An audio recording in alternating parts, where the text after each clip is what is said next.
what we do, four corners. He's nowhere near elite world level. But Fabio Wardley, Thomas Carty, someone called out. You know, I mean, I know we've got Jermaine Franklin coming back that we've got fights with. Costamano, who we have options with now, will beat some big fights. You know, it was a good win for him tonight. The ball is now in Ruiz's court, so it's Wilder's team. Yeah. It's It's very strange. I mean, I don't see that fight happening at all. You know, Deontay Wilder, as I understand it, has pretty much agreed his price with Saudi Arabia or there or thereabouts. We've got meetings all this week with representatives from Saudi Arabia to close that fight. That fight's happening in December. If they haven't done a deal for Ruiz against Wilder, when is that fight going to take place? I can't see it happening until September, October, and that can't really bring the AJ fight into play. So, all very strange. We'll find out this week. Our focus right now is on August 12th. big risk for Wilder. Yeah, big risk, big risk. Can I get your thoughts on Jarrell Miller?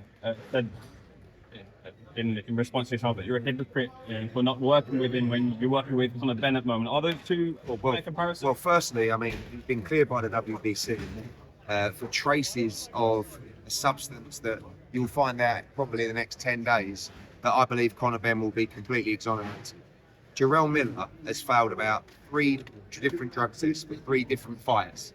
And on the AJ fight, was actually injecting things inside his body. And he did that to create a physical advantage over Anthony Joshua. And it's something that don't sit well for me. Jarrell Miller, you know, situation is very different. And I don't believe him. And that's my right.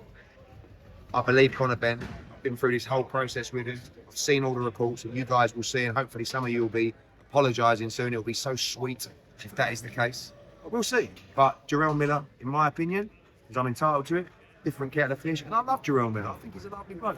But in my opinion, I'll stop right now. Has White signed for AJ? No, he got the contract this morning.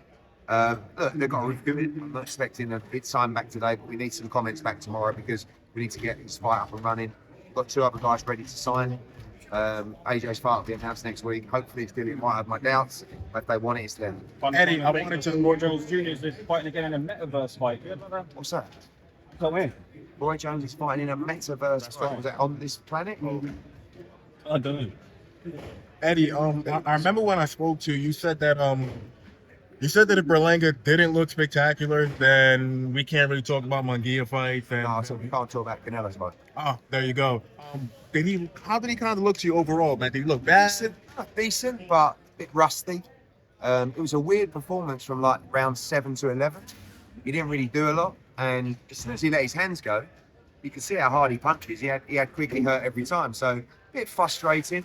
But 3 knockdowns, wide unanimous decision, out for a year. He gave it a C. I'll give it a B. But on a side note, is it a little bit disappointing only from the standpoint of Demetrius Andrade destroyed Quigley in about 2 rounds? But also, he broke his jaw in the first round. He didn't have a trainer. He couldn't make weight. Demetrius is an elite world-class fighter. I mean, I put Demetrius as a pound-for-pound top fighter, but I think Jason showed tonight at 168 that he's a lot more sturdy. He looked really good tonight. And I won't go into the problems he had going into the Demetrius fight, but he shouldn't really have been in there that night. Are there Do you more think fights? do you think he's ready for a Munguia right now? Yeah, definitely. Back I don't think Munguia looked that great against a very worn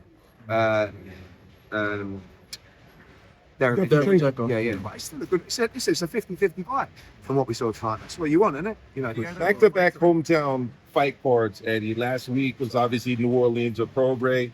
This weekend we had Edgar Berlanga here in New York. Is the plan to bring him back to New York to build up more of a fan base here, more of an attraction? And if so, more theater fights? Yeah, I want to go into the main room with the Munguia fight. You know, I think we could do that fight in LA. We could do it in Vegas. We've also had an approach to do his next fight in Puerto Rico, which I think will be a lot of fun. Obviously, we sold out tonight. It was an incredible atmosphere. You know, it really depends on the speed that we move in. I think the Munguia fight is a massive fight. Golovkin, massive fight as well. And he's going to be, when you see him against guys that are coming forward trying to win and be aggressive, I think you're going to see him in some great fights. Just a quick. This is what we do, four corners.